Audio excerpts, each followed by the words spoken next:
orientanda da professora Bartira naquela época, né? E o seu trabalho falando sobre a questão da paisagem sonora também me ajudou muito em minhas pesquisas. Agradeço muito ao senhor.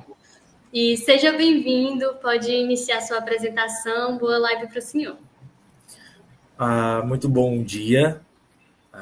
Gostaria de agradecer o convite mais uma vez desse grupo. É um grupo muito especial, é um grupo que eu já venho trabalhando já há um tempinho, né? Desde que conheci vocês no Fala Professor, em Fortaleza, se eu não me engano, no campus da UES, né? Faz uns 2 anos isso já. E desde então, as partilhas, os momentos, as comunicações com o pessoal da UFPI, com o grupo de ensino da UFPI, só vem crescendo cada vez mais. E acho que eu estou num segundo a terceiro momento que participo desse conjunto de lives. Então, é bastante gratificante estar mais uma vez aqui junto de vocês, tentando contribuir de alguma forma com o que eu venho desenvolvendo enquanto pesquisa nesses últimos anos, né? A pesquisa que eu desenvolvo desde o meu doutorado é o que dá base para essa nossa fala de hoje, esse nosso momento de hoje. Queria verificar com vocês aí se a apresentação já está aparecendo para todo mundo. Ok. Só colocar a tela cheia, professor. Okay. Perfeito. Então vamos lá, né? Sem mais delongas, para esse momento em que eu tento dialogar com vocês aqui um pouco sobre alguns encaminhamentos didáticos para o uso de linguagens sensoriais na educação geográfica especial inclusiva. Então, o que é que eu busco articular, pessoal, com esse meu pensamento, com essas minhas pesquisas, com essa proposta que eu apresento para o nosso diálogo do dia de hoje? Eu acho que desde a época da minha graduação, eu venho tentando ali entender um pouco mais esse universo da inclusão do público-alvo da educação especial, certo? Então, nessa caminhada até chegar até aqui, muitos entendimentos, desentendimentos conceituais foram sendo ali trabalhados, lidos, relidos, nessa caminhada que é normal de todo professor pesquisador. E aí, para vocês hoje, nessa articulação que eu estou buscando apresentar, é uma articulação que tem um foco específico, que é o pensamento geográfico, a partir, sobretudo, dos esclarecimentos e das pontuações que são feitas por Lana de Souza Cavalcante, em seu livro lá em 2019, Pensar e Ser pela Geografia, que me foi muito importante. Naquela altura eu estava no meu período de doutorado e já tentava ali entender um pouco mais sobre essa articulação desse termo. E tendo o pensamento geográfico como um objetivo da educação geográfica, como tentar aliar isso no que eu vim entendendo sobre a educação inclusiva, do público-alvo da educação especial, a partir do uso de linguagens. E que tipo de linguagens seriam essas? Já tinha algumas coisas postas dentro da geografia, de um ponto de vista do uso de linguagens, sobretudo a linguagem cartográfica, mas eu tentava avançar, principalmente ali no meu estágio doutoral. E aí é onde eu chego nesse termo, nessa terminologia de linguagens sensoriais, que é um pouco do que a gente vai falar também aqui hoje. O que motivou essa articulação? Né? Inicialmente eu já havia dado esse insight, essa abertura para essa resposta, que foi, na verdade, buscar pesquisar sobre a educação especial inclusiva ou sobre a inclusão do público-alvo da educação especial nas aulas de geografia desde a época da graduação. Então, acho que desde a época da graduação eu venho tentando traçar esse caminho para entender um pouco desse universo e tentar ali alinhavar algumas condições didáticas, alguns mecanismos didáticos, alguns encaminhamentos didáticos para que sejam trabalhados alguns temas e conteúdos na sala de aula de geografia. Então, acho que já vem de mais de longos 10 anos essas inquietações e essa vontade de sempre estar ali aprendendo e aprendendo sobre essas áreas que envolvem tudo que a gente vai falar aqui um pouco hoje. Então, eu divido um pouco esse nosso diálogo em 5 partes. O que eu chamo de parte 1, né, recordar algumas definições importantes. Em um segundo momento, né, apresentar ali o que eu estou chamando de educação geográfica inclusiva e algumas possibilidades do seu trabalho. Em um terceiro momento, né, na parte 3, algumas características e exemplos do que eu chamo de linguagens sensoriais. E numa parte 4, alguns encaminhamentos didáticos. E para fechar ali essa minha contribuição, alguns aspectos importantes para se pensar a formação inicial, que é algo que agora eu estou tentando ali caminhar, pensando que o público-alvo da educação especial ele está chegando no ensino superior. E é muito importante a gente já começar a lutar.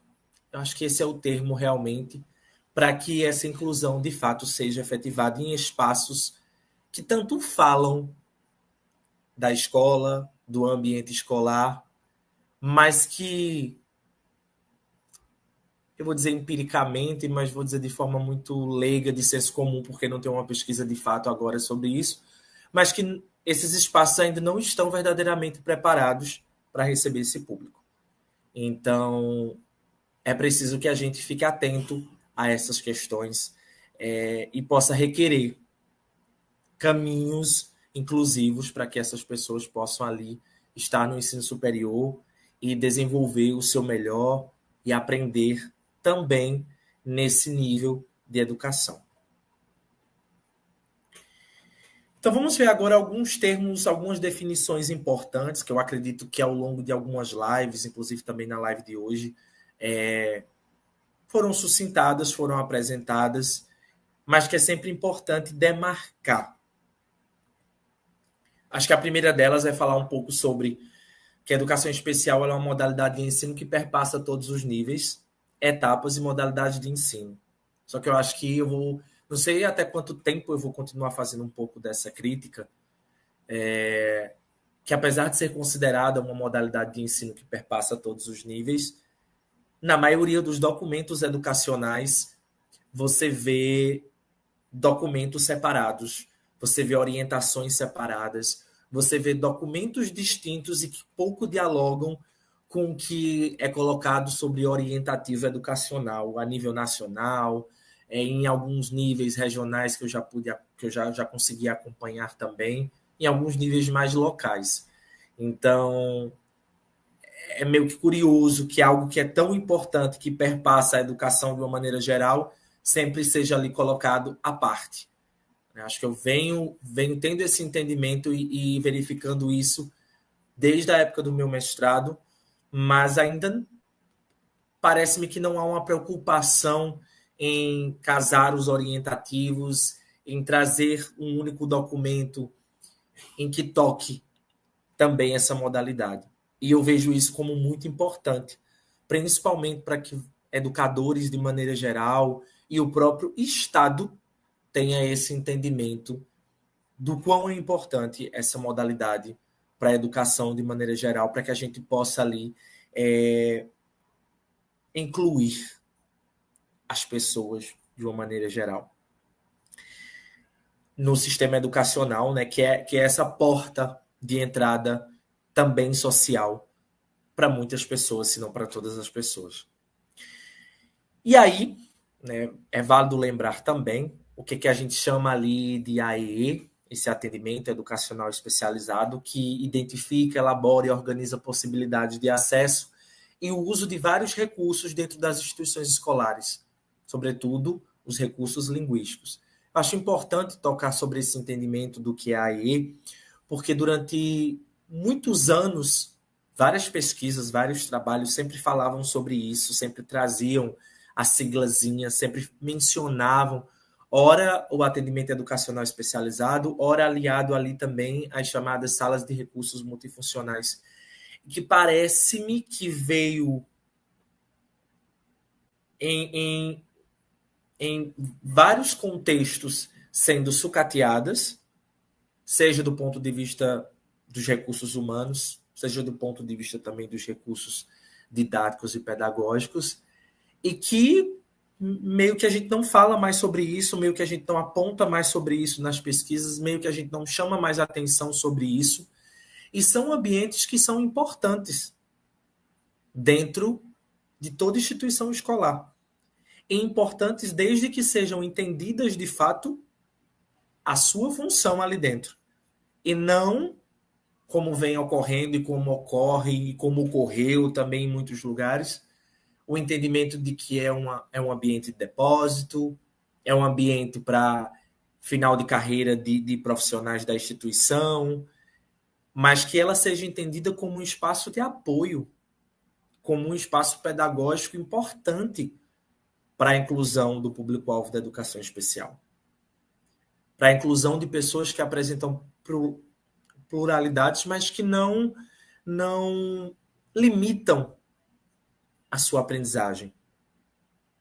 Assim como nós temos uma coordenação pedagógica na instituição que vai pensar mecanismos, que vai pensar estruturas, que vai pensar possibilidades de desenvolvimento dessa articulação ensino-aprendizagem, a sala de AE, ela também tem essa premissa.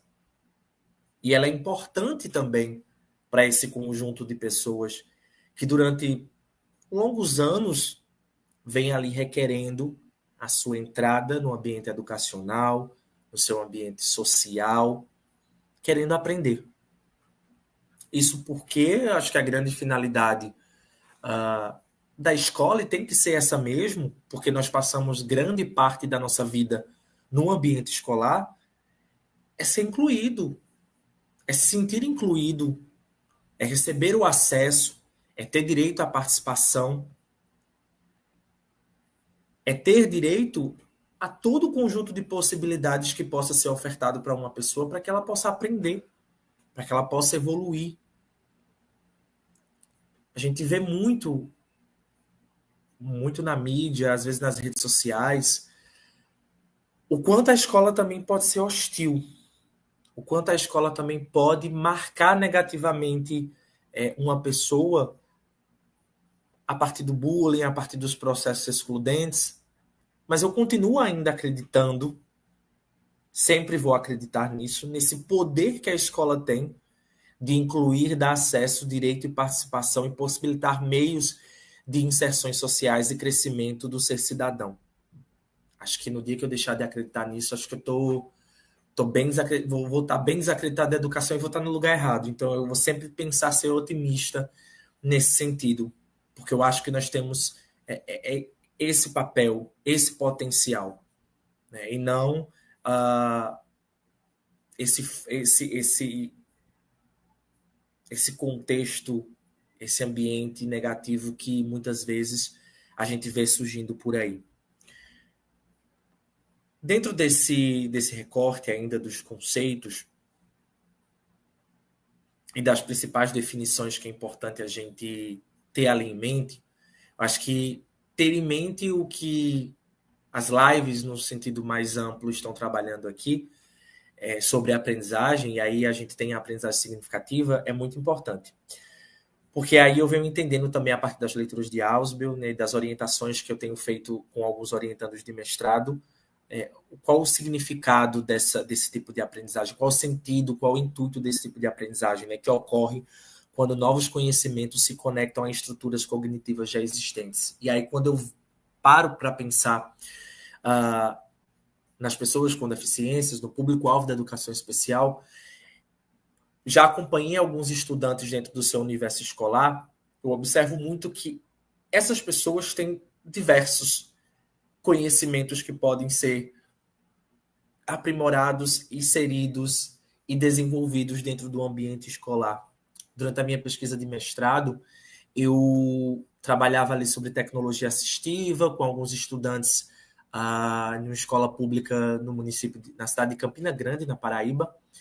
E aí eu lembro que muitos desses estudantes dominavam algumas tecnologias assistivas com uma facilidade, com propriedade.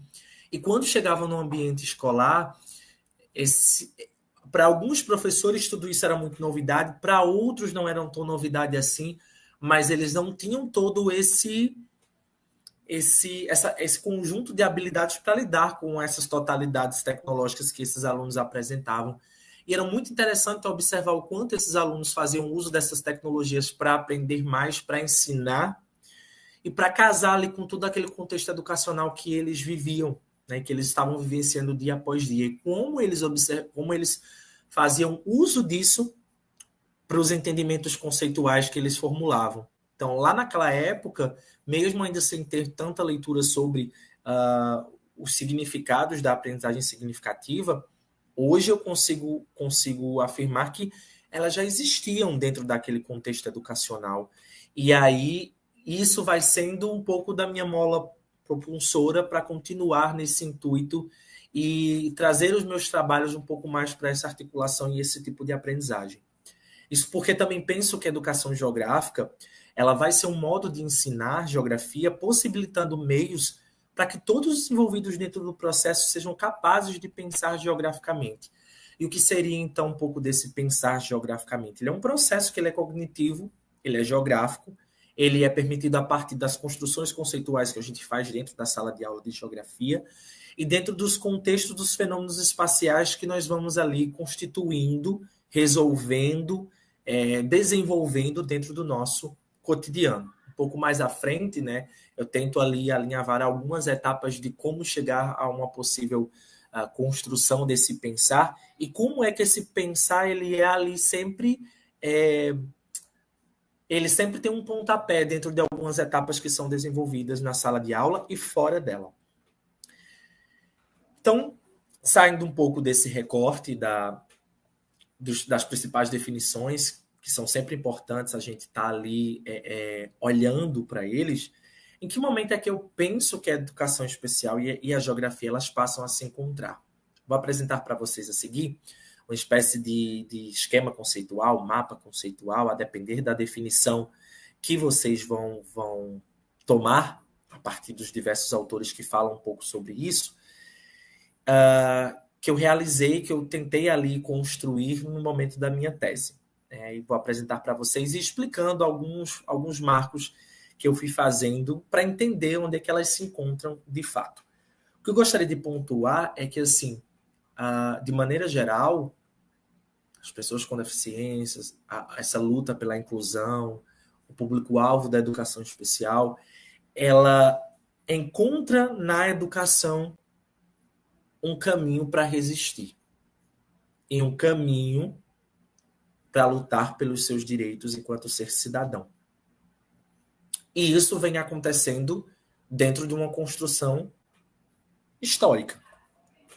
É aí onde eu vou pensar o seguinte, que enquanto, por um lado, a educação especial e a inclusão, que ainda nem tinham esse nome, claro, elas vêm lutando pelos seus direitos e vêm sendo ali garantidos através do que eu chamo de marcos políticos legais, a geografia lá do outro lado, sem relação nenhuma, vem evoluindo dentro do que a gente estuda ali, quem é da geografia que está aqui presente, nas principais disciplinas ali de início de curso, que a gente vai chamar de evolução do pensamento geográfico, onde a gente estuda os caminhos analíticos, os caminhos teóricos dessa nossa ciência. Dentro dos marcos políticos legais da educação especial inclusiva, que, como eu disse, ainda nem se tinha esse nome lá nos seus primórdios europeus, digamos assim, e depois em um contexto mais brasileiro, existe uma polissemia. Diversas terminologias foram aparecendo dentro das produções de conhecimento e terminologias essas que, com o passar do tempo, também foram sendo questionadas. Eu acho que a mais comum e mais usual, que inclusive tristemente me deparei essa semana, é o uso do termo portador, e que a gente ainda continua vendo em documentos oficiais dentro de instituições, de universidades, de escolas, outras instituições de esferas governamentais, ainda dentro de alguns espaços públicos, e que, pelo menos dentro do ambiente educacional, a gente já entende como superado e o porquê dessa superação e desse rompimento do não uso mais desse termo, que eu acho que esse termo ainda atrela bastante a educação especial, a questões ligadas à saúde, a patologias, a questões clínicas, lá muito do período da integração educacional e que foi muito questionado durante muito tempo, porque leva ao sentido de limitação, né? E é isso que nós da educação tentamos romper dia após dia, mostrando, pesquisando e tentando trazer mecanismos para fazer com que esses sujeitos se desenvolvam e aprendam dentro das escolas. Paralelo a isso, também ainda sem relação nenhuma, né, eu penso que as correntes críticas e humanista cultural da geografia são as que hoje se encontram mais abertas para se pensar todo esse conjunto evolutório, todo esse conjunto de acontecimentos históricos que foram sendo desenvolvidos através dos marcos políticos legais para a educação especial inclusiva.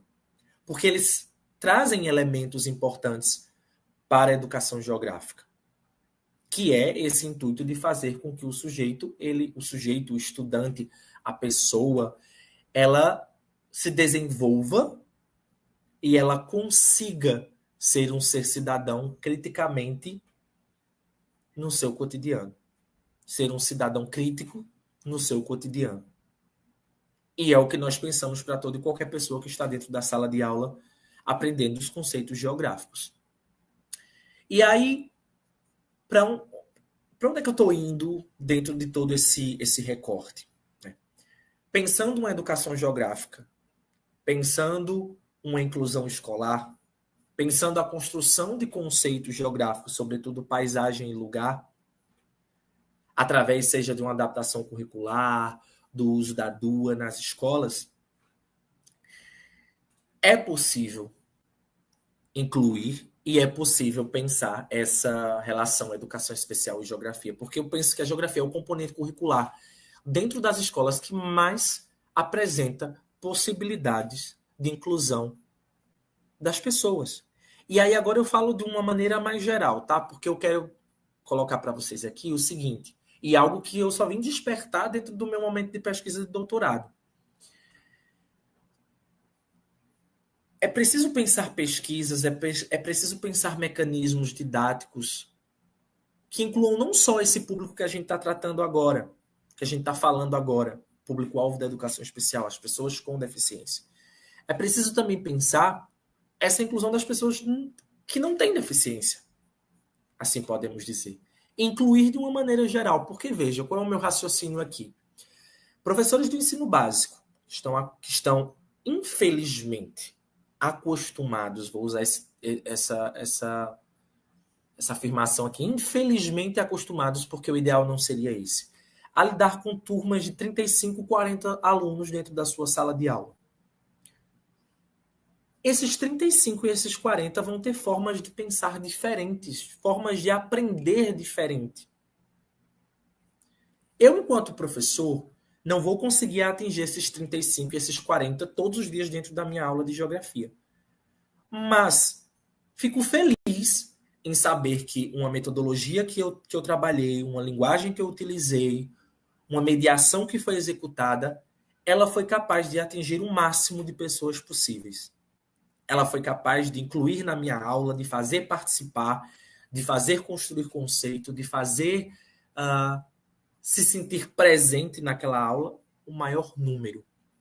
E olhando sempre para aqueles contextos e para aquelas pessoas que não chegaram totalmente a esse ponto. Porque isso faz parte também da nossa autoavaliação enquanto professor. Quando a gente minimamente consegue ter esse acompanhamento da sala, quando a gente consegue ali observar com um pouco mais de afinco aquele ambiente escolar e aquelas atividades que estão sendo desenvolvidas na sua aula. Então, é preciso pensar mecanismos que levem a esse caminho.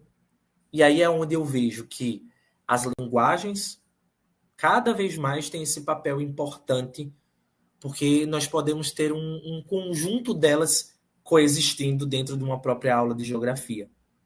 E aí o uso delas vai ali em um momento mais do que outros e distintos fazendo com que eu ali minimamente consiga atingir um aluno ou outro dentro da minha aula, trazendo ele para participar, trazendo ele para questionar, trazendo ele, pelo menos, para prestar atenção no que está sendo dito. Em último caso, ali, para aqueles contextos onde você tem alunos que estão desinteressados, desmotivados e que não conseguem ali focar na aula, ou que não estão ali presentes mentalmente na aula. Dentro desse mapa conceitual aqui, vocês conseguem observar um pouco que eu apresento algumas questões que falam sobre cidade, que falam sobre a educação geográfica como intuito de buscar a formação de conceitos, educação cidadã, cultural, formação de raciocínios e pensamentos.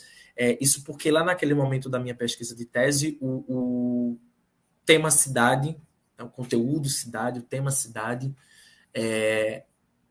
era o que era latente dentro da minha investigação, era o que sobressaía dentro da minha investigação, porque eu pensava pessoas e participantes da pesquisa dentro desse recorte dos sujeitos da educação especial, do público-alvo da educação especial, as pessoas com deficiência visual.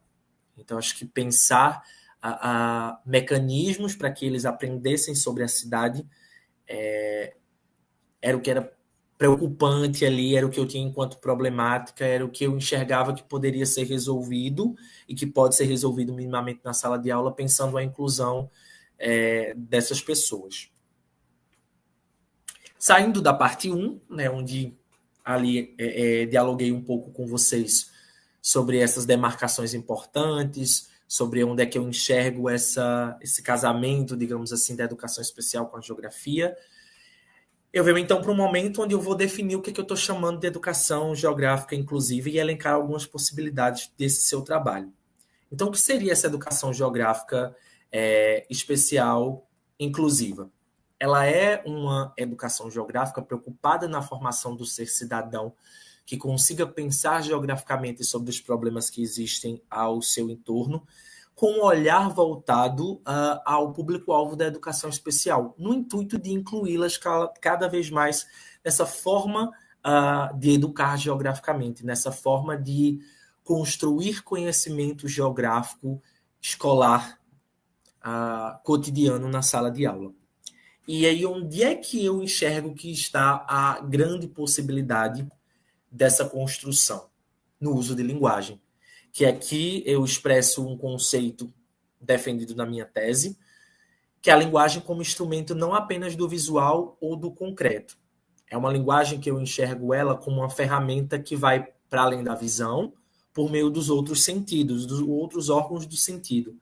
Eu vou entendendo ela como uma ferramenta que lida com a oralidade, que lida com o tato, que lida com os sons diversos que estão no nosso cotidiano, dia após dia, que lida com o desenvolvimento da nossa motricidade, com o uso da nossa própria percepção, que lida com os cheiros, que lida com a abstração, que lida com os sentimentos. Ela vai ser um artefato que nos auxilia dentro ali do recorte escolar e também fora desse recorte, dentro do nosso cotidiano, ela auxilia numa problematização. Ela auxilia nessa construção cígnica e os significados que a gente vai atribuindo às coisas do nosso dia a dia. Porque ela se faz presente todos os santos dias na nossa vida. A gente produz, a gente se reproduz, a gente faz uso da linguagem enquanto mecanismo de construção social, que é válido e que é necessário para todo ser cidadão, para todo ser humano, para toda e qualquer pessoa. Essa linguagem, então, que eu defendo, ela é uma ferramenta, portanto, de inclusão. Por quê? Porque ela oferece meios, ela trabalha, ela elenca ou auxilia no elencar de possibilidades para essa inserção no meio social. E o professor, o aluno, o gestor escolar, o coordenador pedagógico, todos nós, enquanto sujeitos da atividade social humana, fazemos uso dela. Ora de maneira intencional e bastante clara, e ora não. Acho que, inclusive, se questionando se esses mecanismos linguísticos, eles deram certo, não deram certo, o que é que precisa aprimorar, constituindo ali o que academicamente a gente chama muito do pensar dialético, do questionar, do refazer a curva a partir dos questionamentos, a partir das dúvidas, a partir dessa comunicação dos símbolos que estão presentes a partir do uso daqueles conjuntos linguísticos, uma vez que eles são carregados de sentidos. Então, a gente percebe ou a gente passa a desenvolver mecanismos para perceber toda essa importância e todo esse desenvolvimento e todo esse processo que circundam o uso das linguagens. E aí, quando a gente leva para o contexto escolar, é claro que a figura do professor, ela é uma figura que carrega um conhecimento, e um conhecimento que é capaz de rever esse desenvolvimento, de perceber esse desenvolvimento e as suas nuances dentro da sala de aula quando aplicadas com os seus alunos. Então, acho que é importante, cada vez mais, que a gente se debruce sobre as pesquisas, as leituras e esse entendimento de que a gente não tem só para ficar ali. Muitas vezes eu faço sempre uma defesa de que às vezes o professor ele só tem alguns mecanismos linguísticos à sua disposição, mas sempre que possível ele tenha esse entendimento de que a gente não fique em um conjunto só, em uma unidade só de potencial linguístico na sala de aula. Sempre que a gente possa, sempre que isso também seja ali abraçado pela a sala de maneira geral, que a gente sempre invista nesses potenciais. E aí é onde eu chego, né? Que esses potenciais eles vão estar sempre ali atrelados ao nosso sensório, aos nossos órgãos do sentido. E aí eu brinco aqui, não tenho intenção nenhuma de trazer isso como uma equação, mas é só para a gente fazer uma brincadeira do que X, que eu chamo aqui de linguagem, e Y, do que eu chamo de estímulos sensoriais, vem então ao que eu chamo de linguagens sensoriais, que são esses mecanismos de linguagem que são trabalhados a partir do estímulo dos nossos órgãos sensórios ou órgãos sensoriais. E aí, a partir disso, eu vou apresentar para vocês aqui agora alguns exemplos dessas linguagens sensoriais que eu tentei ali articular, que eu tentei ali trabalhar, ou que eu tentei pelo menos ali tocar durante a minha pesquisa de doutorado.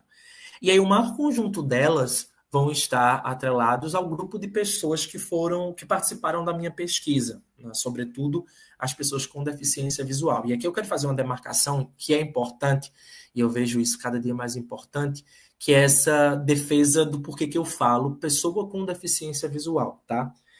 Às vezes pode parecer uma questão simples, mas a gente vem observando que o universo da educação especial ele se atrela também a muitas defesas culturais, a muitos entendimentos relacionados ao pertencimento, a defesas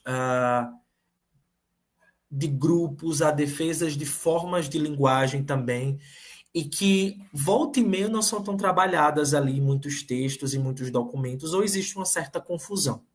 Eu prefiro utilizar o termo pessoa com deficiência visual, porque nos documentos educacionais que eu venho trabalhando desde o período do meu mestrado, os documentos educacionais trazem essa terminologia.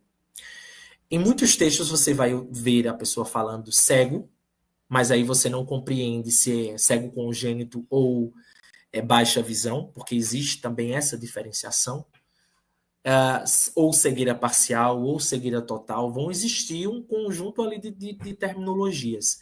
E eu prefiro utilizar essa por parte do que eu venho lendo nos documentos educacionais e documentos oficiais que focam nesse público ou que trazem algum orientativo para esse público. É um pouco diferente, eu sempre faço um paralelo quando eu vou falar da diferença entre pessoa surda ou pessoa com deficiência auditiva. Porque quando eu vou falar da pessoa surda de maneira geral, eu já entendo hoje, através de debates com alguns estudantes, com alguns pesquisadores, com alguns amigos, que a comunidade surda é uma comunidade que faz uma defesa, sobretudo, do uso da Libras como língua, né, como canal ali comunicativo, e que eles se apropriaram bastante dessa terminologia e que eles preferem também ser chamados a partir dessa terminologia. Então, é importante que muitas vezes a gente tenha esses entendimentos sobre terminologias para que a gente possa ali estar trabalhando não só nos nossos textos acadêmicos, mas no nosso dia a dia também. Porque é aquela questão da forma como a gente se comunica, da forma que a pessoa também se sente acolhida, se sente abraçada, se sente identificada. Eu acho que tudo isso é importante. E quando a gente vai falar desses aspectos mais inclusivos, digamos assim, do tratar o outro, né? Acho que a forma como eu sou acolhido, a forma como eu sou chamado, a forma como se referem a mim, isso importa, certo?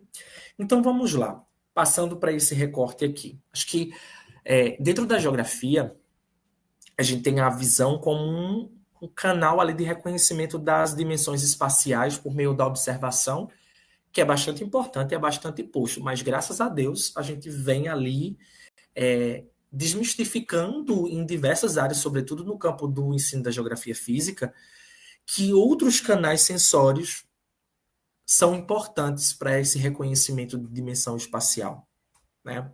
E fazer com que os nossos estudantes, dentro das aulas de campo, dentro da sala de aula, dentro de outros ambientes educativos, eles sejam importantes de serem utilizados para a construção do conhecimento. Mas aí, saindo desse campo da visão, o que é que os outros órgãos do sentido nos possibilitam?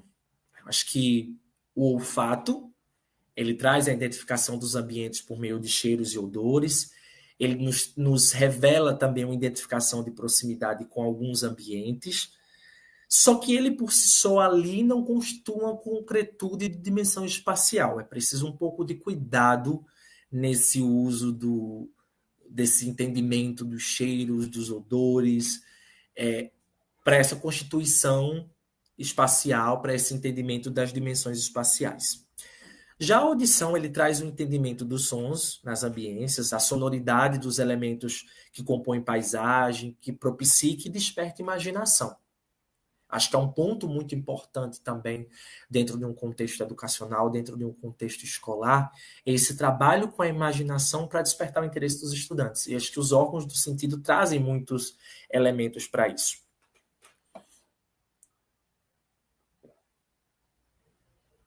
O tato. O tato ele traz o reconhecimento das dimensões espaciais por meio do toque.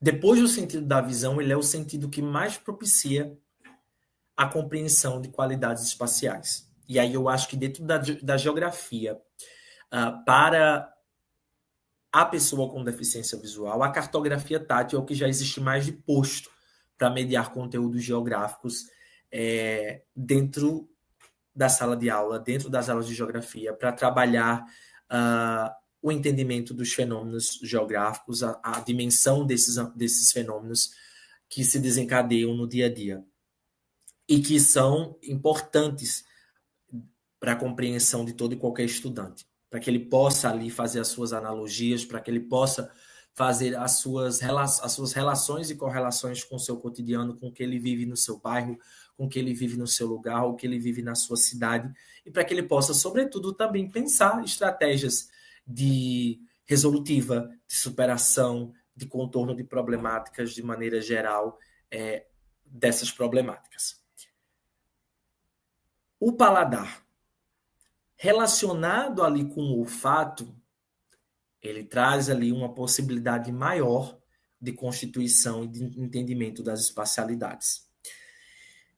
Pode propiciar o aprimoramento das relações sociais com os ambientes, mas ele não possui também extensão espacial. Eu até brinco.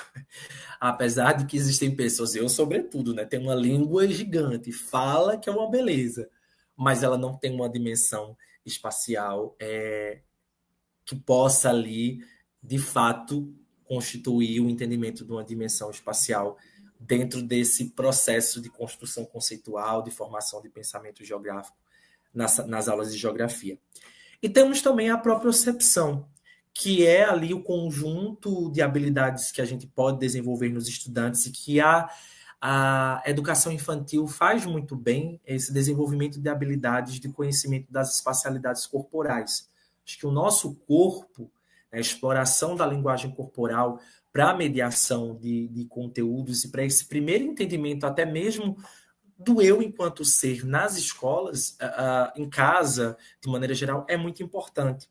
Saber as nossas dimensões, saber o tamanho das coisas, é um caminho inicial ali para que a gente possa ter esse entendimento um pouco mais lá na frente de localização, de distância, de inserção. E aí, partindo um pouco para o recorte do público que foi a minha tese, né? Eu acho que a linguagem do Braille, ela acaba sendo ali uma porta inicial, sobretudo para aquelas pessoas que já nascem sem o atributo da visão. Então, elas têm no Braille ali, nessa forma de escrever a partir de 6 pontinhos, todas as letras, todos os números, as acentuações, elas têm um canal aberto para essa comunicação. Acho que dentro dos espaços escolares, o maior desafio para se trabalhar o Braille, além da falta de profissionais em números, é que a maioria dos professores eles não compreendem de fato o Braille e não tem essa obrigatoriedade também de compreender. É aí onde eu faço um resgate também do que eu falei lá inicialmente sobre a sala de recursos educacionais especializados, a sala de recursos multifuncionais ou a sala de AE. É essa presença de um profissional que seja suporte para aquele professor de geografia, no momento em que ele vai pegar um material para transcrever um texto, uma música que ele vai utilizar, para que ele possa ali trabalhar algum mecanismo linguístico, verbal, escrito, e que ele possa também atender ou distribuir esse material para essas pessoas que estão na sala de aula. Mas a escola não tem a sala de AE, então nem tem um profissional, nem tem uma sala de AE. E aí eu trago outra possibilidade, né? Existem em algumas cidades, aí também não todas, claro, os centros de apoio, né? E aí lá na cidade de Goiânia, eu destaco o Sebrave, que agora parece que mudou um pouco de nome, tem uma outra nomenclatura, mas que era o centro de apoio à pessoa com deficiência visual e que dava ali um suporte aos estudantes, às famílias, aos professores, nessa produção de material para ser trabalhado em sala de aula. E aí onde eu faço a defesa também da importância desses institutos e desse trabalho com esses institutos. Eu sei que a gente vive um momento nos últimos anos desse debate entre a importância da escola especial, da escola inclusiva, da importância de ter uma escola que foque só nisso, e aí a gente tem gente que é contra, que é a favor, todo esse debate que foi propiciado até politicamente, partidariamente, digamos assim, no nosso país, mas os institutos como apoio, como suporte, ainda são extremamente importantes, principalmente quando o Estado se nega a oferecer e não dá condições ao próprio professor de geografia no dia a dia, na sala de aula, de desenvolver, de conhecer, de aprender esses mecanismos, essas possibilidades através da sua formação continuada.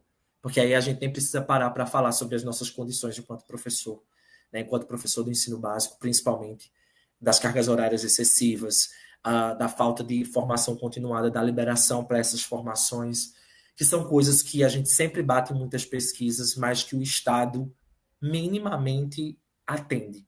E isso ainda é um calcanhar na vida do professor, ainda é um calcanhar de Aquiles na vida do professor, certo?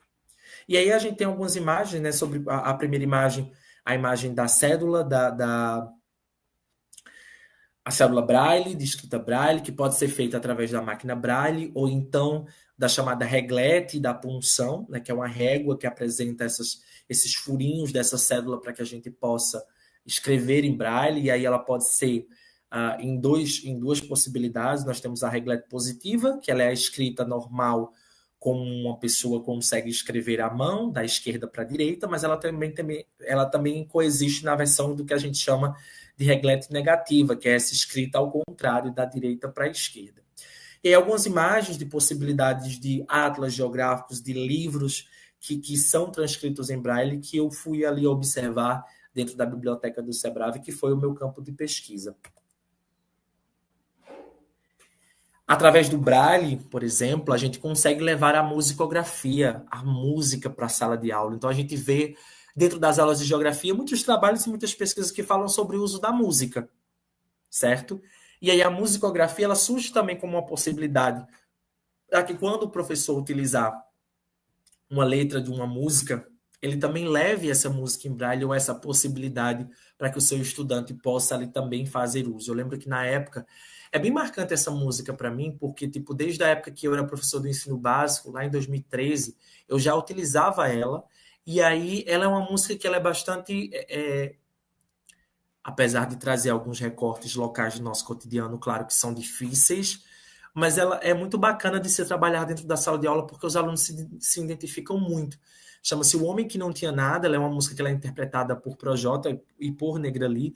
E aí eu vim me deparando com... Eu trabalhava muito essa canção e me deparei com um professor também na época da minha pesquisa de doutorado, também trabalhando ela, e me deparei com um professor de musicografia, um professor de música, usando ela para fazer com que os alunos tocassem ela ali em teclado, em piano, dentro do instituto. Então foi muito gostoso rever a música e rever a música por outra possibilidade, uma possibilidade por outro viés linguístico, e esse sendo capaz de incluir os alunos ali com deficiência visual.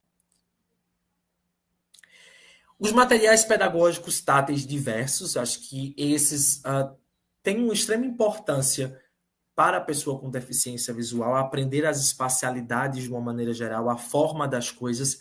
E quando a gente vai falar ali da cartografia tátil, do uso de maquetes táteis também, elas vão ser ali um caminho para que as dimensões possam ser percebidas. E aí eu ouso dizer, mas eu não me debrucei um pouco sobre isso na época do doutorado, que o entendimento de escala pode ser trabalhado por esse viés. É uma coisa que ainda quero me debruçar um pouco mais, ter um adensamento teórico ali e metodológico sobre essa premissa que eu estou apresentando aqui para vocês agora, que nos últimos meses eu venho ali rabiscando trabalhos e coisas para fazer, para pesquisar e etc., que é esse entendimento de escala, numa perspectiva inclusiva da pessoa com deficiência visual, a partir dos materiais pedagógicos táteis, a partir do uso de maquete tátil. Então, é uma coisa que eu ainda estou rabiscando ali como fazer, mas já estou apresentando aqui, porque eu acho que, às vezes, a gente compartilhando tem ali elementos que vão fazer com que a gente avance, com que a gente até aprimore as nossas pesquisas. E eu gosto disso. Eu penso sempre que a pesquisa ela tem que ser compartilhada, ela tem que ser trabalhada entre os pares. Eu sei que tem gente que não é adepto a isso, né? Que segura material, que segura proposta, pensando nesse ineditismo da coisa. Eu não sou muito por esse lado, não. Eu gosto muito de compartilhar o que eu estou pensando para tentar ali sempre estar trabalhando com os pares, porque o meu intuito é sempre contribuir. Então, acho que isso é importante. Então, eu venho pensando nisso e tentando demonstrar isso agora um pouco mais teórico e de uma forma mais prática, e aí pensar em escrever sobre isso futuramente. Mas esses materiais pedagógicos táteis que eu encontrei, tanto no Sebrave quanto nas escolas que eu pesquisei, elas foram importantes porque eu observava que nas aulas de matemática, nas aulas de geografia, quando os professores queriam apresentar e trazer alguns exemplos, eles recorriam muito a esses tipos de materiais pedagógicos para que o aluno pudesse ali ter uma compreensão. E aí a tecnologia assistível, acho que essa é um dos tipos de linguagem que estão postos e que, inclusive, eu reafirmo que estão mais postos para o cotidiano do estudante em casa, no seu dia a dia, no seu bairro, na sua rua, de maneira geral, do que propriamente na escola. E aí eu não falo da tecnologia no seu sentido atrelado à robótica, atrelado à inteligência artificial, atrelado a softwares de uma maneira geral, apesar dessa imagem representar isso. Porque quando a gente pensa no conceito de tecnologia assistiva, a gente vai muito por esse lado. Só que aí a gente tem que voltar na questão conceitual que tecnologia assistiva é toda tecnologia atrelada a algum tipo de técnica, claro, que venha a lhe facilitar o desenvolvimento de alguma atividade no nosso cotidiano. Então, ela não vai ser, na totalidade, atrelada a essa ideia do software, da inteligência artificial, do mecanismo mais, digamos assim, cyber da coisa. Não. Ela vai desde um instrumento que possa facilitar o manuseio de uma xícara, o manuseio de uma taça, o manuseio de um talher. Ela vai desde um mecanismo que nos auxilie na nossa locomoção, na nossa acessibilidade nos lugares. E aí a gente tem outra questão ligada à tecnologia também que é importante a gente revisitar. A tecnologia assistiva ela não é um tipo de tecnologia que ela foi prescrita, criada, idealizada pensando a pessoa com deficiência. Ela pode e deve ser utilizada por toda e qualquer pessoa. Do ponto de vista educacional, eu sempre destaco dois importantes estudiosos, que é Teófilo Galvão Filho e Rita Best, que são estudiosos que trouxeram o debate, a reflexão e as classificações desse tipo de tecnologia para o mundo educacional. Porque se a gente pensa, acho que na Europa, alguns consórcios foram trazendo a tecnologia assistiva e esse debate sobre tecnologia assistiva, a sua utilização, mas nada muito atrelado ainda à educação. Quando esse debate ele adentra a nossa fronteira, digamos assim, quando ele chega ao Brasil, a importância dele ser discutido pelo viés educacional ganha potencial visando a inclusão da pessoa com deficiência na sala de aula, na escola, na sociedade de uma maneira geral, no seio familiar. Então, o Teófilo e a Rita, eles tiveram essa preocupação de trabalhar tudo o que já existia de teoria, de nomenclatura, de ideias sobre esse tipo de tecnologia e articular algo para o viés educacional. A orientação em mobilidade. Esse é um dos mais fantásticos, porque foi onde eu consegui ter ali a certeza de que eu estava num caminho de elucidar o meu problema de pesquisa, a minha tese. É toda uma preocupação do pesquisador ali em fase de doutorado. Né? Eu acho que esse apesar de ser o nosso terceiro encontro dentro deste curso, né, desde 2023, se não estou enganado, foi o momento que eu revisitei com mais força o meu material de tese. Acho que quando a gente termina, a gente fica um pouco ali afastado, a gente não quer olhar muito. Quando a gente olha, a gente diz, eu escrevi isso. Mas toda vez que eu leio essa parte que fala sobre orientação e mobilidade, eu me recordo que foi aqui que eu tive um encantamento de pensar assim, eu acho que é aqui. Aqui tem alguma coisa que me despertou o dizer, eu posso continuar e eu tenho tanta coisa para aprender aqui ainda, que foi gostoso de sentir isso, sabe? Acho que o gostoso para mim, enquanto pesquisador, o que eu sinto de verdade é quando eu não sei nada. E quando eu encontro um mecanismo para avançar. Nossa, não estou entendendo isso, mas aqui eu consigo ver tanta possibilidade de melhorar o que eu minimamente sei, ou do que eu pouco sei, ou do que eu nada sei. E foi aqui. E a orientação e mobilidade acaba sendo um deleite, porque ele é um passeio por todas as possibilidades de trabalho dentro de uma cidade, dentro da sua casa, dentro de uma escola, para ver como as pessoas entendem as espacialidades. Nesse recorte aqui em específico, eu tenho um professor de educação física, que era o professor de orientação e mobilidade lá no SEBRAVE, com até então estudante de jornalismo, que era acompanhada pelo SEBRAVE desde muito tempo, e andando pelo centro de Goiânia com ela e com ele, as falas sobre o entendimento dela sobre a mudança de temperatura, sobre a proximidade com o trânsito, sobre a dimensão do asfalto, da calçada, sobre a estrutura do piso tátil, sobre as condições da plataforma de uma espécie de ônibus que lá eles chamam de eixo no município, na cidade de Goiânia,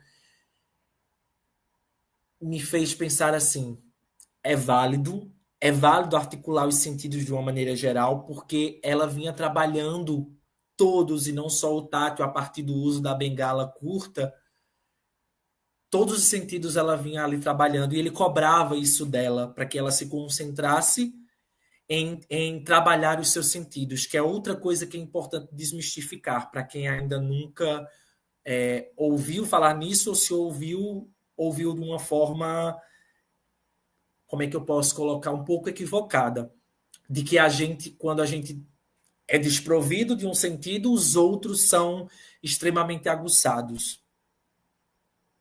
É mito. A gente precisa, desde sempre, trabalhar os nossos sentidos, para que eles possam, se possível, em algum momento, superar a fragilidade que venhamos a ter de outro. E aí, nesse caso, a fragilidade dela em não enxergar, de fato, não era um impedimento para que ela desenvolvesse todos os seus outros sentidos e conseguisse, através deles, se locomover no município de Goiânia, na cidade de Goiânia, no sentido mais geral, porque ela vinha também, às vezes, de uma área mais rural. E observar também que estudantes desse instituto me identificavam dentro do ônibus foi outro, pela minha voz, pelo meu tamanho e proximidade deles, foi outra coisa dentro dessas aulas de orientação e mobilidade que foram ali dizendo, aqui eu tenho mais a aprender. E aí a cartografia tátil, né? Do ponto de vista da geografia, essa forma de cartografar em uma possibilidade que ela seja aprendida, de que seja aprendido por parte das pessoas que não enxergam, ou que enxergam com uma dificuldade, vamos dizer assim, na acuidade visual, possa compreender as questões espaciais, ter entendimento da distribuição dos fenômenos espaciais, possa constituir conceitos geográficos, é algo mais que posto nessas nossas pesquisas sobre ensino de geografia para o público-alvo da educação especial. Nós temos o trabalho com a cartografia para pessoas com deficiência visual, para surdos, de uma maneira geral, trabalhos que vêm sendo constituídos ali muito antes dos anos 2000. Temos importantes laboratórios no país que trabalham a confecção de materiais táteis, como o LEMAD na USP e o Labitat na Universidade Federal de Santa Catarina. São laboratórios de referência.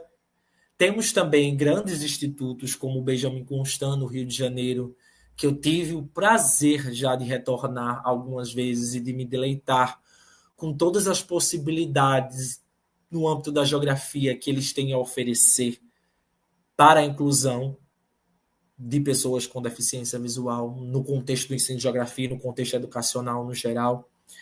Então, um pouco mais das 30 teses e das 30 dissertações, e das 10 teses que venham a existir sobre a inclusão de pessoas com deficiência visual no ensino de geografia, nos programas de pós-graduação em geografia, acho que quase todas elas tocam na cartografia, quase todas elas tocam na cartografia tátil.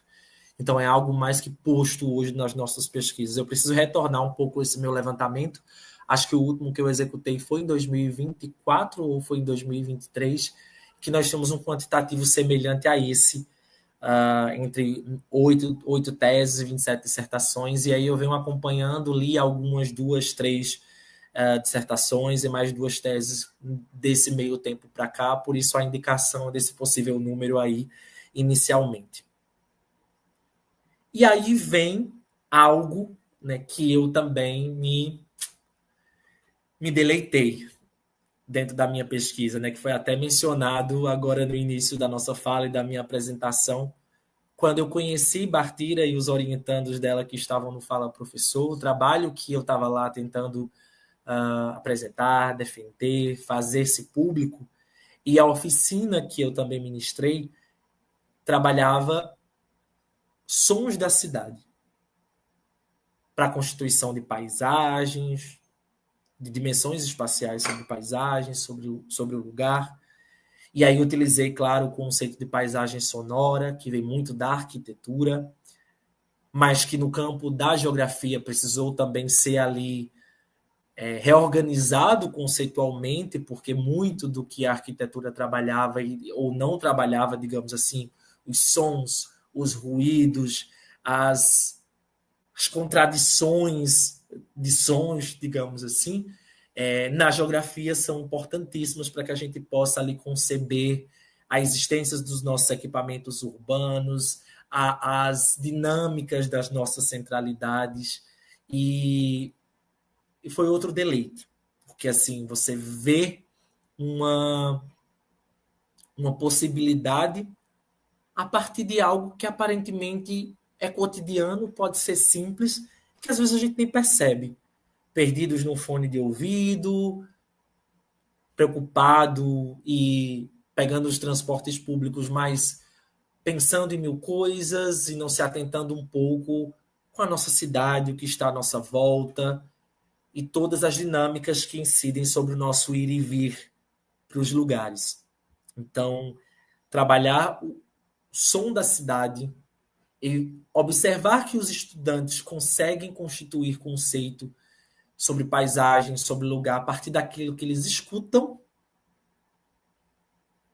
e não só observam ou não observam, foi gostoso de iniciar ali dentro daquele período de tese, e está sendo gostoso de iniciar esse trabalho também em outros recortes espaciais, né? Quando eu fiz a pesquisa de tese, eu estava morando em Goiânia, e hoje eu resido em Boa Vista, em Roraima, e uma capital, mas que não tem as mesmas dimensões urbanas ou dinâmicas urbanas que uma metrópole como Goiânia, mas que apresenta as suas particularidades, suas singularidades, suas dinâmicas, e que precisam também ser entendidas a partir de diversos recortes, a partir de diversas linguagens, a partir de diversas possibilidades didáticas, a partir de diversos encaminhamentos. E aí, pensando alguns desses elementos, algumas dessas possibilidades linguísticas que foram relatadas anteriormente, né, eu acabo montando essa espécie de mapa, estrutura, mapa de conceitos, mapa conceitual, sistema. Como sempre falo, tudo vai depender do que você está defendendo ali conceitualmente, porque a gente sabe que tem essas diferenciações. Que do ponto de vista do estímulo, da audição, do corpo, do paladar, do olfato, do tato ou da multissensorialidade ou multimodalidade, a gente tem essas possibilidades que foram elencadas. A parte da audição, nós temos ali o entendimento, desenvolvimento do mecanismo linguístico verbal, sonoro, musical, a articulação entre corpo, paladar e o nosso olfato vão estar ali imbricadas do desenvolvimento da orientação e mobilidade. No tato, a gente tem grande parte, didaticamente falando, desenvolvimento de materiais táteis, ali baseados na cartografia. Nós temos os materiais pedagógicos táteis, que não necessariamente vão estar ali atrelados à cartografia tátil e os instrumentos que se desenvolvem a partir dela, e também ao sistema Braille. E aí a multissensorialidade ou multimodalidade é justamente quando a gente vai ali articular o maior conjunto possível desses tipos de linguagens sensoriais na nossa prática educacional, na nossa didática ali, eventual em sala de aula. E aí vamos então para alguns desses encaminhamentos, né? Se aproximando um pouco dessa parte final desse nosso diálogo, desses elementos que eu tenho para apresentar aqui para vocês.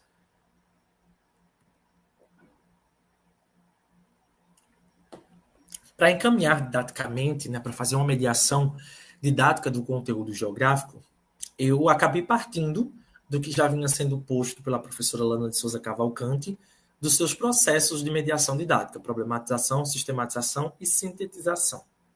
Problematização, sistematização e síntese também, como são escritos em alguns lugares.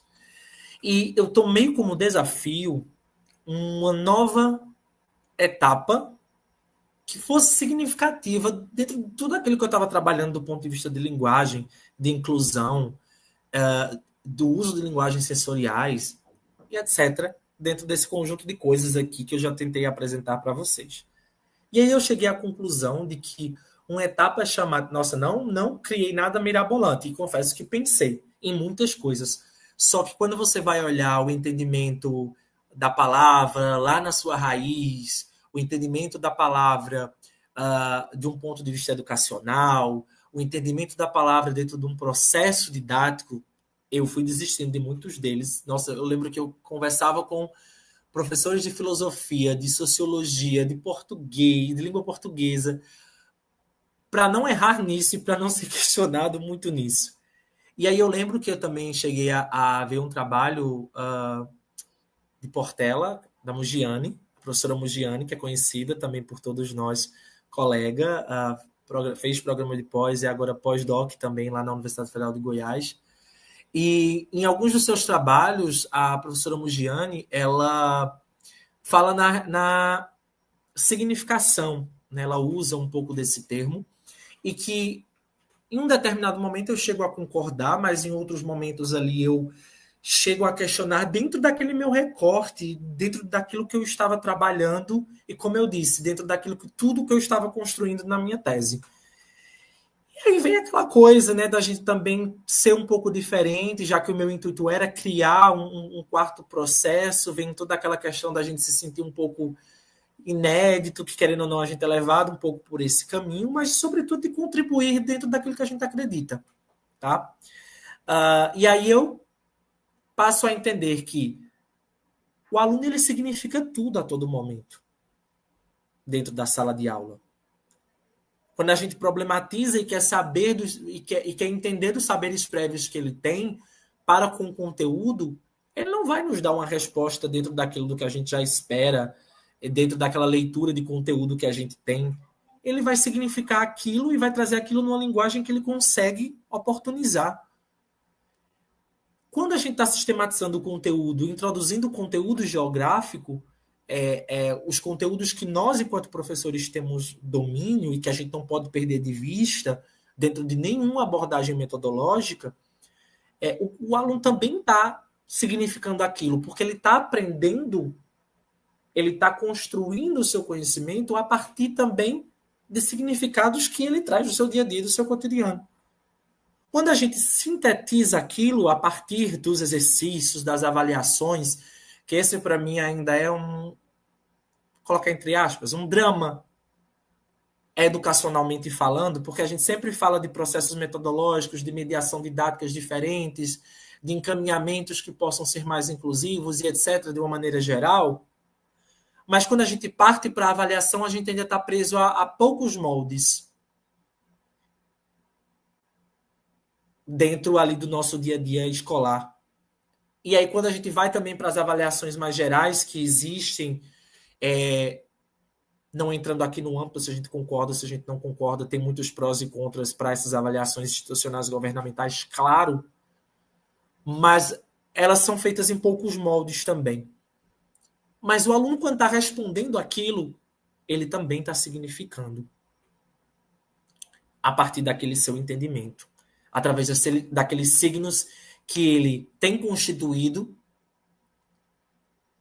que ele constitui na sala de aula, mas que, sobretudo, ele ressignifica. E foi aí onde eu cheguei, nossa, nesse super termo. Mas que eu falo que, e o entendimento que eu tenho dele, é que ele é um movimento que se inicia na sala de aula, mas que é levado para o cotidiano do aluno, que faz com que o pensamento ele não pare. Que faz com que o pensamento ele continue sendo movido até chegar novamente na sala de aula. Eu acho que ele é um movimento crítico, dialético, dentro daquela profundidade, daquele nível cognitivo que o aluno está ali e é capaz de desenvolver. Aqui foi uma construção óbvia, científica, do entendimento que eu tenho do termo, mas que, claro, é preciso bem deixar pontuado que é dentro daquele nível cognitivo, intelectual, que o aluno vai desenvolvendo e pela idade dele também. Mas que atua no intuito de não deixar o pensamento parar. As ações que são desenvolvidas pelo professor mediador, elas movimentam o pensar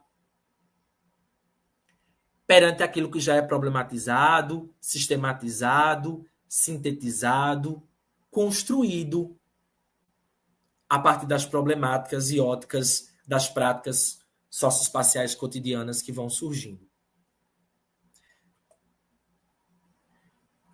Antes de adentrar nessa parte 5, alguns aspectos importantes para se pensar a formação inicial, eu quero apresentar para vocês aqui, e aí eu vou deixar de compartilhar essa apresentação e vou partilhar outra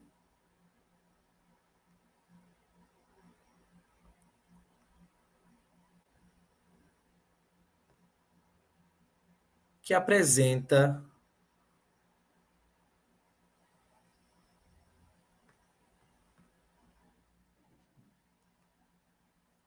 uma tabelinha que eu construí também com essas possibilidades de mediação a partir do uso dessas linguagens sensoriais, pensando ali o ensino fundamental anos finais e o ensino médio. Não sei se já está compartilhando para todo mundo essa segunda tela.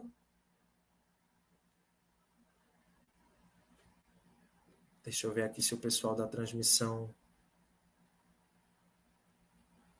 vai colocar ela para compartilhar. Agora foi. Então, eu vou deixar ela o mais ampla possível em termos de zoom, para que a gente possa acompanhar.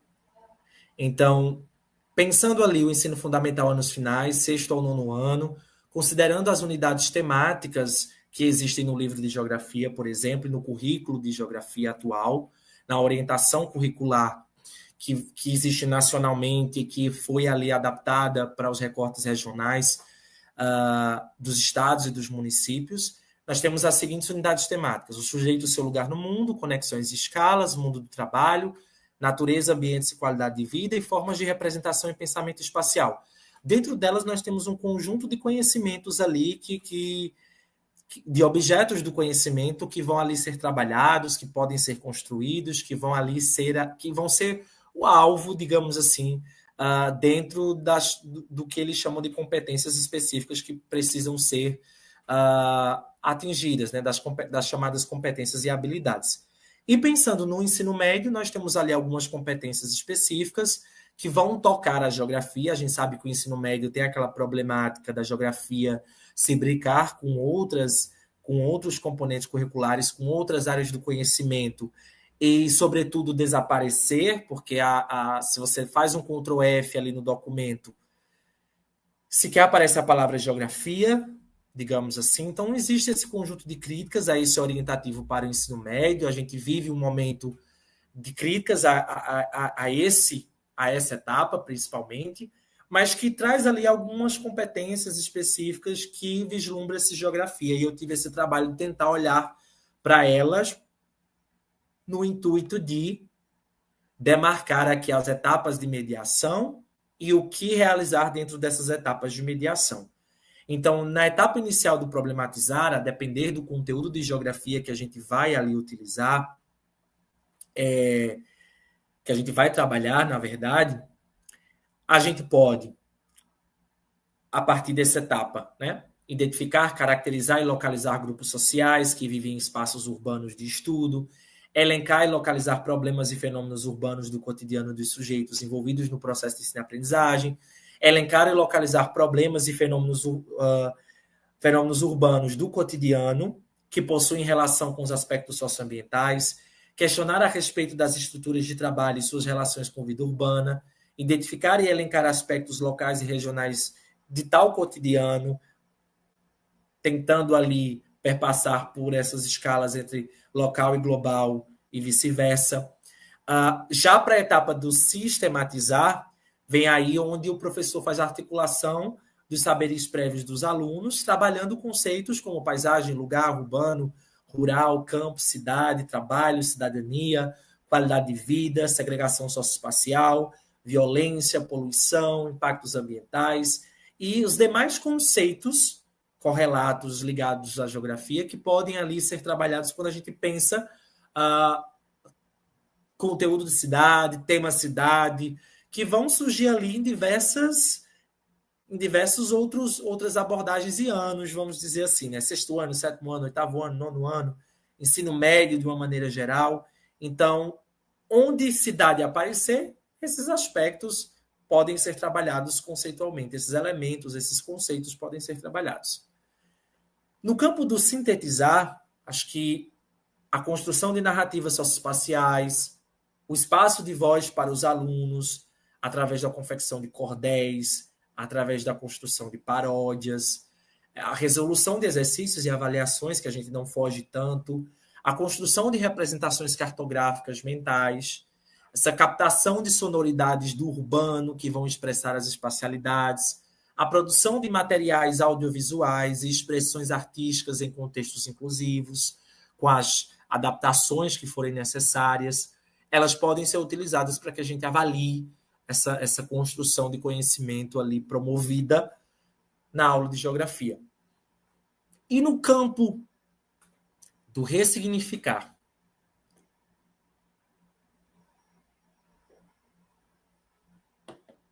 o fortalecimento de argumentos críticos que esses alunos construam, essa capacidade de compreender a resolução de problemas, bem como fluidez na introdução da geografia nos processos que forem desenvolvidos na aula, a capacidade de correlacionar os fenômenos urbanos cotidianos com o que você aprendeu sobre a geografia na escola, para além dos muros dessas, devem ser também estimuladas.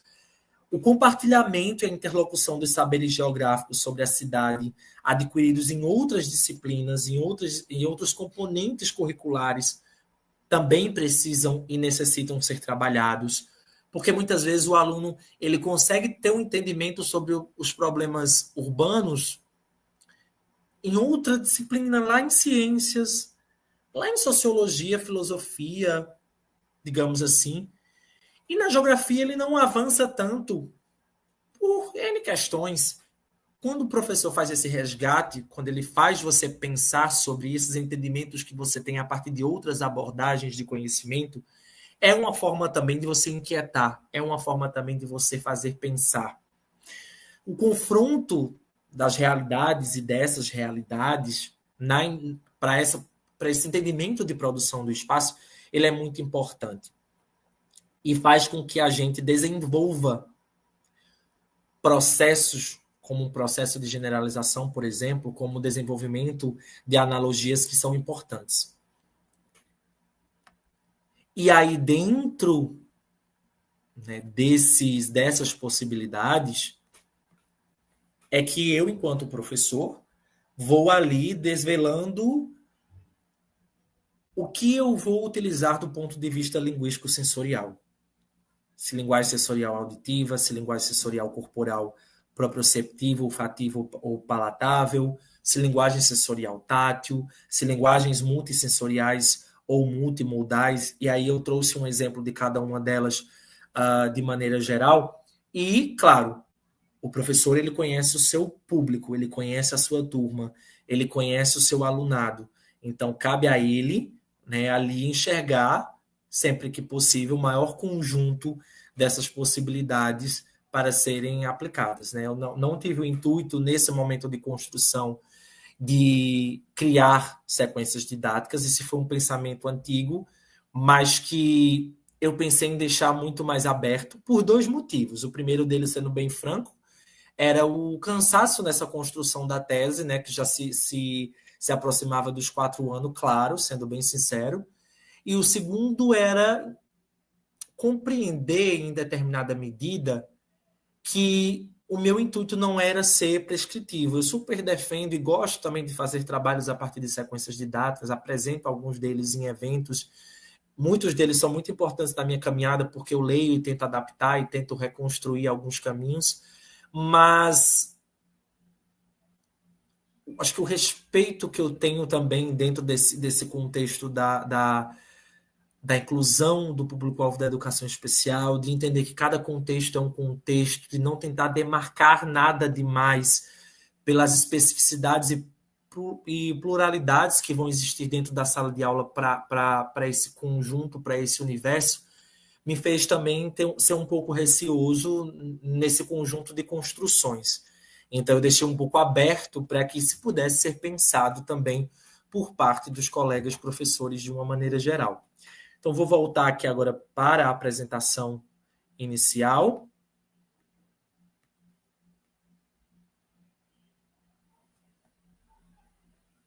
Para apresentar agora para vocês um pouco algo que eu venho pensando no campo da formação inicial.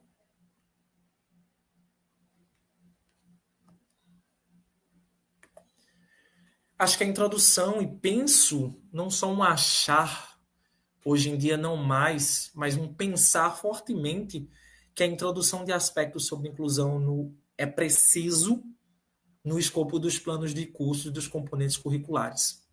Eu venho já fazendo essa afirmação, pontuando isso em alguns eventos que participo, em alguns momentos como esse.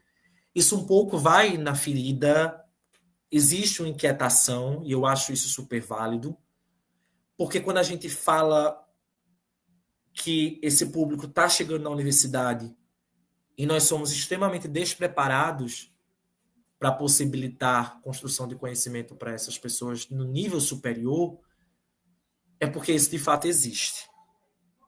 A gente precisa dar essa possibilidade na formação inicial, não só para eles, mas no contexto geral para todos os estudantes também. Porque se existe a crítica de que eu nunca vi isso, eu nunca trabalhei isso na minha formação, e no período depois de formado, a formação continuada pouco existiu, ou não foi me dada possibilidades de ver. É importante que isso cada vez mais seja colocado nos componentes curriculares dos planos de curso e, sobretudo, nas reformulações de PPCs de curso da geografia. Eu tenho um respeito gigante pela área da pedagogia, pelos cursos de pedagogia. Inclusive, hoje em dia, trabalho muito mais com o campo da pedagogia lá dentro da Universidade Federal de Roraima. Mas eu penso que componentes curriculares na formação ligados à educação especial e à inclusão devam ser trabalhados dentro do curso de geografia. Porque nós já temos profissionais para esse trabalho. Então, pensar uma disciplina que seja obrigatória para as licenciaturas, que sejam dos departamentos de geografia, que sejam dados por um professor de ensino de geografia, é importante. A gente já passou do tempo de, eu só sei dar essa disciplina porque eu passei aqui, sou da geografia física e só ela que eu vou dar eternamente. A vida do professor, dentro dos seus maiores desafios, é esse conhecimento constante. A busca pelo conhecimento de forma constante. A universidade critica com força, em maioria de suas pesquisas, as condições educacionais do ensino básico. Desde a estrutura escolar, provida pelo Estado ou não provida pelo Estado, desde ali as ações dos professores, e isso vai desde o aluno do estágio até o professor ali, doutor, que está fazendo uma pesquisa. E aí, quando é para olhar para si, isso não ocorre com tanta força. Aqui eu vou dar só isso porque eu só sei isso. Aqui eu vou dar só isso porque eu me tornei doutor nisso, a minha pesquisa é nisso e eu só dou disciplinas da minha pesquisa. Isso é frágil. Podem haver discordâncias, o meu pensamento vai continuar sendo esse. Isso é frágil quando a gente pensa em professores que querem formar professores para lidar com o ensino básico e as suas dimensões. A gente tem que pensar minimamente em ofertar condições dentro dos nossos cursos de características atuais que estão sendo vistas na escola. É por isso que um PPC, é por isso que um projeto pedagógico de curso ou de escola, eles são revistos com temporalidades diferentes. Porque a sociedade, ela dita, ela grita, ela requer dimensões e condições diferentes com o passar do tempo e com os sujeitos e as suas demandas que vão surgindo.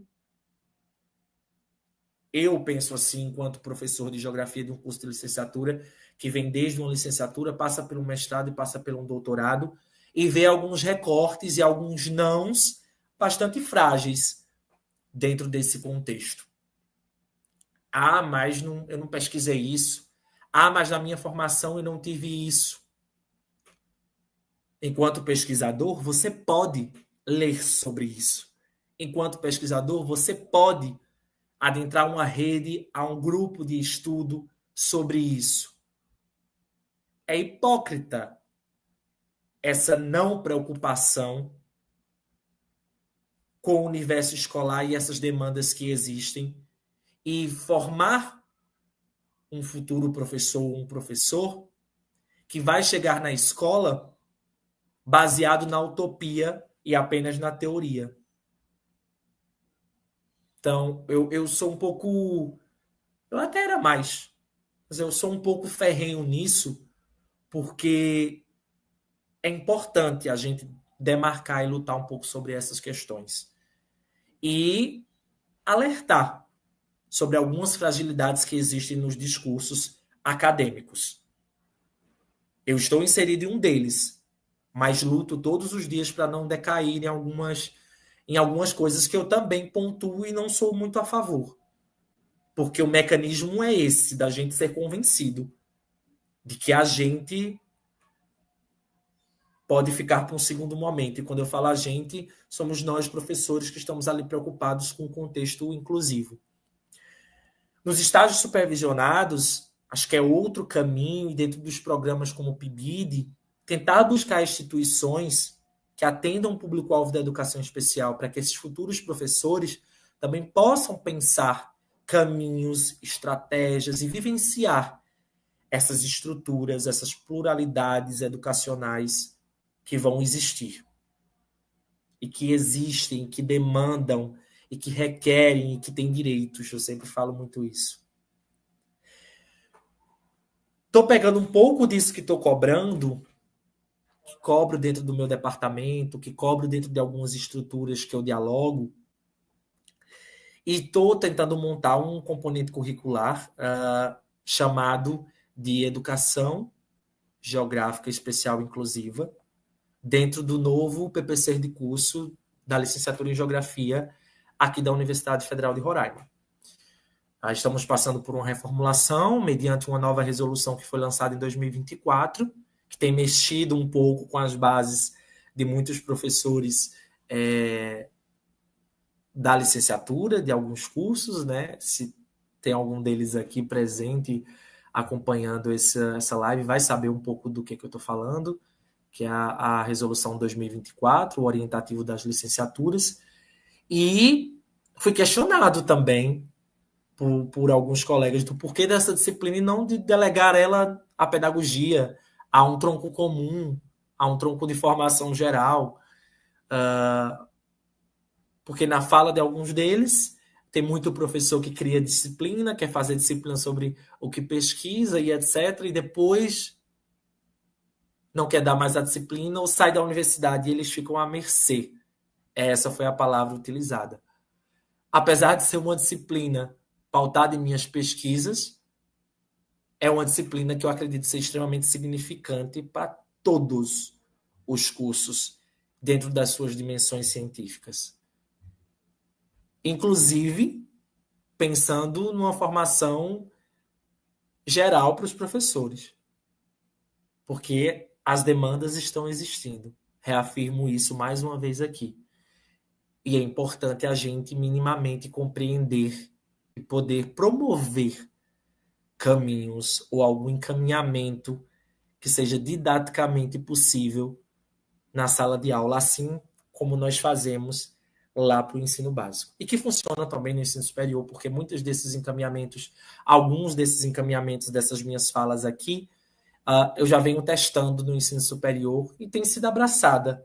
Claro que com dimensões um pouco distintas e adaptações que precisam ser feitas, mas que ficam para um outro momento, para uma outra fala, e quem sabe para um outro curso, agora falando um pouco mais para, quem sabe, o ensino superior também. Alguns referenciais que foram utilizados na apresentação aqui, outras foram extremamente citadas, mas não referenciadas conforme ditam as regras aí da ABNT.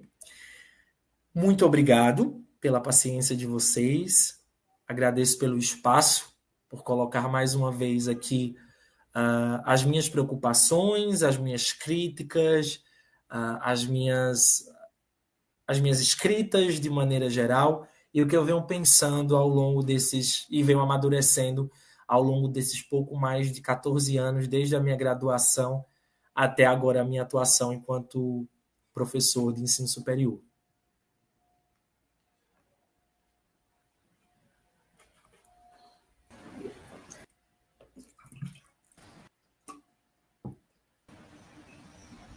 Muito obrigada, professor David. Parabéns pela sua palestra, muito construtiva para a gente, bastante compartilhamento de conhecimentos, né? A gente vai trazer agora alguns comentários. Eu percebo que a gente não teve tantos comentários hoje quanto de costume, né? Sentindo falta aqui bastante da Joelma, que é a nossa participante que traz mais dúvidas, mais questões. Então, quando a Joelma for assistir a live gravada aí no YouTube, saber que a gente lembrou dela ao longo de toda a live, sentindo falta. Marquinhos aqui dando saudações geográficas a todos. Saudações, Marquinhos. E a gente vem aqui para Maria Marques, que está sendo a mais participativa de hoje. Ela traz um comentário. Ao incorporar tatos, sons, movimentos e texturas, o ensino torna-se mais acessível, significativo e participativo, permitindo que cada aluno compreenda e represente o território de acordo com suas próprias formas de perceber o mundo.